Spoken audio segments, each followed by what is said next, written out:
Selanjutnya kita mengaji kitab Tafsir Al-Jailani.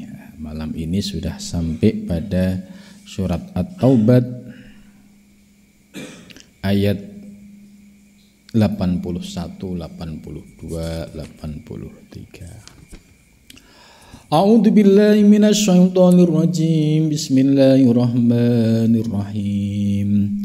Farihal muhallafuna bimaq'adihim khilafar rasulillahi wa karihu ayyujahidu bi amwalihim wa anfusihim fi sabilillahi wa qalu la tanfiru fil har qul naru jahannam ashaddu harra walau kanu yafqahun falyadhaku qalilan walyabku kathiran jazaa'an bima kanu yaksibun. Ya. Pembahasan ayat ini masih terkait sikap orang-orang munafik pada zaman Nabi. Nah, sifat munafik pada zaman Nabi tentu ada kesamaan sifat dan karakter dengan orang-orang munafik di zaman sekarang. Jadi sifat munafiknya ini yang sama. Kalau lakonnya, personnya beda, tapi sifat munafik ini ya dia selalu ada pada zamannya. Nah, sifat inilah yang perlu kita ketahui, bagaimana sifat orang-orang munafik pada zaman Nabi dan juga bagaimana sifat orang munafik di zaman sekarang. Fariha, senang siapa al munafikun, orang-orang munafik. Ya, ini munafikun ini penafsiran dari Syekh Abdul Qadir Al-Jailani. Al muhallafuna yaitu orang-orang yang membelakangi atau orang-orang yang meninggalkan an Rasulillah, dari Rasulullah sallallahu alaihi wasallam. Jadi orang-orang munafik itu orang-orang yang dia Islam, cuma hatinya tidak seutuhnya ya berislam. Di dalam hatinya masih ada sifat munafik tadi. Maka ketika dia Islam, ya Islam hanya di bibir. Suatu ketika ada kesempatan dia akan melawan Nabi, menentang Nabi gitu. Nah, al-mukhallafun ini adalah kelompok munafik yang ada pada zaman Nabi yang menentang ajaran Nabi. Gitu. Jadi munafik itu dia sudah masuk Islam, cuma sikapnya dia menentang ajakan atau dakwah Nabi.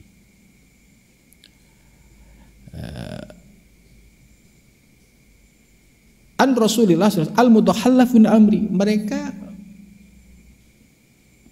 berbeda sikap atau nulayani istilahnya apa yang diperintahkan oleh Nabi. Contoh Nabi misalkan menyuruhkan untuk perang gitu. Dia akan beralasan. Loh, ngapain perang? Gitu. Perang sama aja bunuh diri gitu.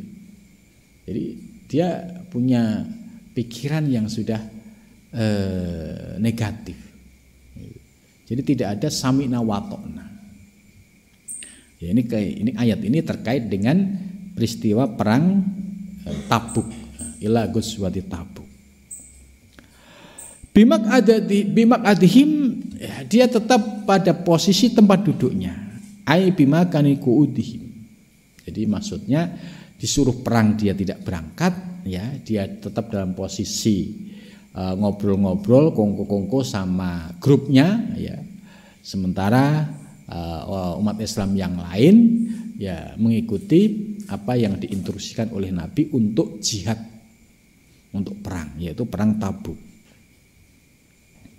Khilafah Rasulullah sallallahu alaihi wasallam, mereka ya berani menentang, berbeda pendapat dengan Rasulullah sallallahu alaihi wasallam. Ya, yaitu pada saat untuk melakukan perang yang disebut dengan perang Tabuk, ya, khilafah Rasulullah. Jadi mereka Ya disuruh perang banyak alasan. Gitu. Alasannya yang macam-macam. Gitu. Ya sama lah kayak orang zaman sekarang gitu ya. Disuruh ngaji ya alasannya macam-macam. Disuruh ibadah alasannya macam-macam. Gitu. Jadi selalu mencari alasan. Wakarihu dan mereka benci. Ya. Karihu itu benci, tidak suka. Ayyujahidu, ya, hendak mereka berperang, berjihad, bi amwalihim dengan hartanya, wa anfusihim dan jiwanya, fi sabilillah di jalan Allah. Jadi perilaku orang yang munafik pada zaman Nabi, ya, pada saat ya disuruh untuk perang, ya, mereka menentang, beralasan, ngapain perang? Ya, sama aja bunuh diri, gitu kan? Padahal ini perang di jalan Allah. Kalau mati dijamin mati syahid, ya masuk surga tanpa hisab. Ya karena dia tidak beriman, ya dia menentang. Bagi orang yang kaya, ya, misalkan diminta sumbangan untuk jihad, banyak alasan. Gitu. Oh nggak ada, lagi kosong. Nah, sementara ya dia sesungguhnya punya harta itu. Jadi namanya penyakit munafik itu ya pinter sekali untuk bikin alasan. Nggak ada, lagi kosong gitu. Terus wa anfusihim, bagi orang yang tidak punya harta, ya nggak punya harta, terus ya sudah kalau nggak gitu, ayo perang. Alasan lagi, ya bisa jadi lagi sakit ini, sakit itu, atau istrinya lagi sakit, anaknya lagi sakit, ya, beralasan terus. Gitu. Jadi diminta berjuang dengan hartanya berat, dan juga diminta berjuang dengan dirinya, ya dirinya ini kan hanya modal semangat aja kan, itu pun enggak, berat. Fisabilillah, padahal ini jihad di jalan Allah. Kalau misalkan menang, ia akan diberikan kemuliaan oleh Allah. Andaikan mati juga dijamin mati syahid dan mendapatkan limpahan surga tanpa hisab. Jadi Allah selalu memberikan balasan yang istimewa. Nah, sementara kalau dia ini ingkar pada Nabi, ya yang terjadi hanya penyesalan. Penyesalan, suatu saat datang ajal, kondisinya masih tidak beriman kepada Nabi, masih munafik, ya pasti menyesal. Terbayang bagaimana kepanikannya ketika menghadapi kematian itu. Lah, kenapa mereka sampai seperti itu? Lihubusi batinihim, sebab buruknya batin mereka. Ya ada tadi, karena ada hasud, ya iri dengki, ada ghibah, ada namimah, ada fitnah gitu. Akhirnya dia banyak alasan. Karena saking kotor, saking kotornya batiniahnya. Diminta partisipasi hartanya, juga alasan macam-macam. Saya anaknya banyak, nanti bagaimana gitu. Padahal ini di jalan Allah. Karena kalau orang yang hatinya batinnya itu kotor itu ya ada penyakit hasud, ada penyakit bakhil, pelit, ya, ada penyakit ghibah, namimah, ya. Itu ya sulit untuk bisa berjuang di jalan Allah itu dengan ikhlas, dengan semangat karena Allah. Pasti dia perhitungan. Kalau saya mengeluarkan modal sekian, dapatnya apa? Gitu. Kalau saya berjuang terus mati, bagaimana anak istri saya? Itu. Jadi dia menuntut perhitungan lahiriah. Sementara Allah menyiapkan ganti yang istimewa balasannya. Itu. Nah, tapi kembali kepada soal keimanan. wa kiswati qulubihim, dan sebab hatinya keras. Yang namanya hatinya keras ya susah dinasehati. Udah jelas dia memiliki harta banyak, ya, suruh partisipasi untuk modal perang, ya, alasan macam-macam. Udah jelas dia sehat walafiat, disuruh perang, alasan macam-macam. Ini pertanda karena hatinya keras dan karena di dalam hatinya masih banyak penyakit-penyakit batininya. Wa qalu, dan mereka berkata, ya, menjawab atau ngeles, la tangfiru, kalian jangan pergi fil har, dalam keadaan panas begini.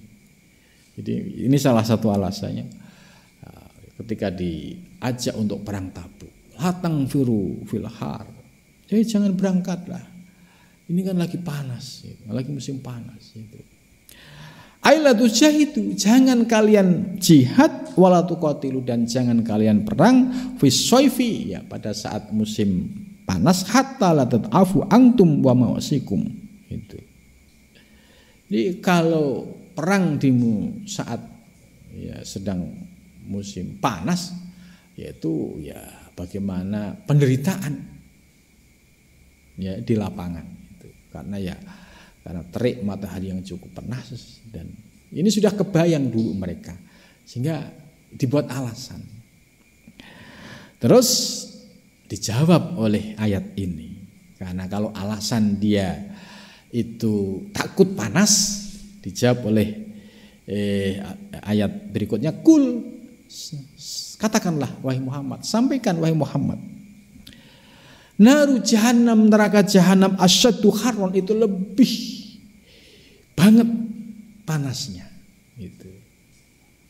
Jadi ini jawaban ya Allah terhadap orang-orang yang punya alasan tidak mau perang Tabuk karena alasan panas. Dijawab, neraka jahanam itu lebih panas daripada api dunia. Bahkan ya, dikatakan 1000 kali lipat panas api dunia dibandingkan dengan panas api akhirat. Ya, bisa dibayangkan 1000 kali lipat gitu. Wa ablagu ikhrakan wa ilaman, dan lebih ya membakar. Jadi membakarnya itu lebih dahsyat dan juga lebih menyakitkan itu. Laukanu, jikalau mereka ada, yafqahun, mereka paham itu. Kalau mereka paham ya bahwa sekalipun dalam kondisi panas, tapi karena ini di jalan Allah, ya semangat yang mulia ini ya pasti akan menjadi enteng karena memiliki niat yang mulia. Tapi kalau niatnya sudah malas-malesan, itu ya semakin berat. Gitu. Akhirnya ya dijadikan alasan tidak ikut perang. Itu. Falyadhaku, ya, respon mereka ketika dijawab dengan bahwa neraka jahanam jauh lebih panas dari api dunia. Falyadhaku, maka mereka ketawa, menertawakan ayat ini. Ya. Ulaikal mutahalifun alhalikun fil adabi al-mu'abbad. Mereka adalah orang-orang yang ingkar, yang menentang ajakan Nabi. Qalilan, ya, sedikit. Wal yabku, dan mereka nangis kasiron, banyak. Wal yadhaku, dan mereka ya ketawa, ya qalilan, sedikit, fit dunya. Wal yabku, dan mereka menangis kasiron, lebih banyak. Kenapa? Ya saat dia merasakan api neraka yang sesungguhnya, nah, disitulah ya tangisan yang tidak berkesudahan itu. Jazaa'am, sebagai balasan, ya bima, sebab sesuatu, kanu, yang mereka ada, yaksibuna, mereka lakukan. Jadi karena mereka ingkar terhadap ajakan Nabi, ya akhirnya dia merasakan kebenaran ajaran Nabi. Ya. Terkait ayat tersebut, ya bagaimana kontekstualisasi ayat tersebut pada zaman sekarang? Karena ayat ini ya universal, sifatnya berlaku sepanjang masa. Maka hal ini dapat dilihat ya, sifat-sifat munafik itu ya pasti di dalam diri seseorang itu selalu ada, walaupun kadarnya berbeda-beda. Pada saat diri kita ada virus-virus munafik, itu akan memiliki sifat penolakan sebagaimana yang disampaikan dalam ayat ini dan sebagaimana yang dilakukan oleh orang-orang yang menentang ajakan Nabi untuk perang Tabuk. Ya, contoh di zaman sekarang, jihadnya tidak jihad fisik, jihadnya melalui lembaga pendidikan. Ya, pondok pesantren, bangun pondok pesantren, bangun sarana masjid, bangun sarana-sarana gedung madrasah. Ya, kalau pondok pesantren yang orientasinya karena Allah, ya pasti nanti akan menjadi investasi akhirat, akan menjadi amal jariah. Maka kesempatan kalau seandainya kita bisa menitipkan 1 saksemen, 2 saksemen atau lebih, karena itu pasti akan menjadi investasi akhirat. Nah, orang-orang yang memiliki kebersihan batin, oh iya saya ikut partisipasi, mudah-mudahan menjadi amal jariah. Ya saya nggak bisa bantu, tapi saya siap untuk kerja bakti. Gitu. Mudah-mudahan kerja baktiku bisa menjadi juga investasi akhirat. Nah, ini kalau orang yang hatinya sedang jernih dan bersih. Tapi sebaliknya kalau orang yang hatinya sedang kotor, ya sedang jorok itu, ya alasan. Padahal dia itu ya kaya raya, memiliki ya harta yang berlimpah gitu. Mengeluarkan untuk investasi akhirat yang nilainya juga tidak seberapa, berhitung itu. Wah, ini untuk padahal nilainya nggak seberapa, tapi berhitung. Ini nanti saya dapat apa? Gitu. Bahkan kok nyalain yang bangun pesantren. Nah, ini malah suudon lagi. Nah, ini pertanda hatinya sedang kotor. Sehingga sebenarnya banyak alasan supaya dia tidak mengeluarkan, padahal ada dan mampu. Nah, orang-orang yang seperti ini nanti baru merasakan penyesalan ya saat detik-detik akhir ajal tiba, ya. Belum bertaubat, belum memiliki bekal di hadapan Allah, baik amal ibadah maupun amal jariah. Sehingga yang ada kesedihan. Ketika meninggal lebih sedih lagi. Bahkan di Al-Quran itu dijelaskan bagaimana kesedihan orang yang pelit saat di dunia. Ya Allah, kembalikan hamba ke dunia walaupun sebentar. Niscaya aku akan berbuat sebaik mungkin. Ini penderitaan, penyesalan orang yang sudah di akhirat. Ya, karena itu ya dengan ayat ini bisa menjadi introspeksi ke dalam diri kita. Sudahkah kita seimbang antara kita investasi untuk dunia dan investasi untuk akhirat? Kalau belum seimbang, ya masih ada waktu. Nah, kalau sudah baik perlu ditingkatkan. Tapi kalau minim, ya artinya pelitnya itu minta ampun. Kalau untuk hura-hura kemaksiatan itu bisa mengeluarkan dana besar gitu, tapi untuk ketaatan pelitnya minta ampun lah. Ini pertanda hatinya dipenuhi dengan kotoran-kotoran batin, yaitu sifat pelit dan juga hatinya mengeras. Mengeras itu tidak tersentuh. Diceritain soal keutamaan akhirat tidak tersentuh. Diceritain soal panasnya api neraka enggak tersentuh. Baru nanti ketika ajal tiba di akhirat muncullah penyesalan. Ini sebagaimana dijelaskan falyadhaku qalilan. Dia di dunianya senang-senang sebentar. Ya, misalkan dia punya harta miliaran, gitu. Yang nikmatin hanya sebentar, berapa tahun? 10 tahun. Apalagi yang usianya sudah 40, 50, 60 ke atas, itu enggak lama lagi. Gitu. Ini akan hanya sebentar. Tapi kalau dia investasi akhirat, untuk selamanya. Dia akan tertawa sebentar, ya, karena menikmati duniawi tadi, tapi dia akan menangis selama-lamanya karena penyesalan yang tak berakhir.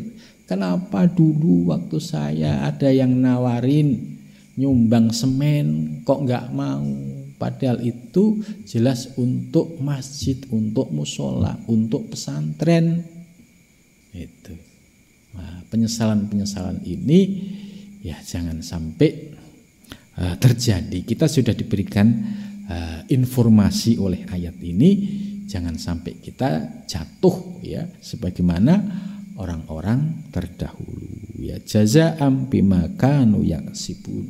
Ini sebagai balasan kalau kita rajin menanam ya, dalam pengertian menanam amal soleh, sedekah jariyah, pasti kita juga akan dibalas oleh Allah.